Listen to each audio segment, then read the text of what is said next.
الله يبدأ الخلق ثم يعيده ثم إليه ترجعون ويوم تقوم الساعة يبلس المجرمون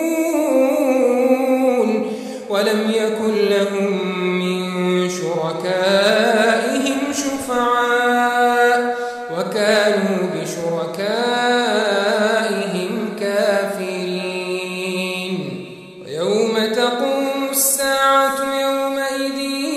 يتفرقون فأما الذين آمنوا وعملوا الصالحات فهم في روضة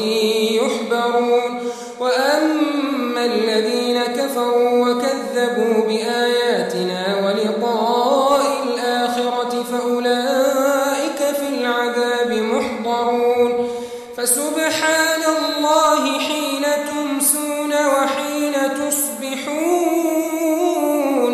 وله الحمد في السماوات والأرض وعشيا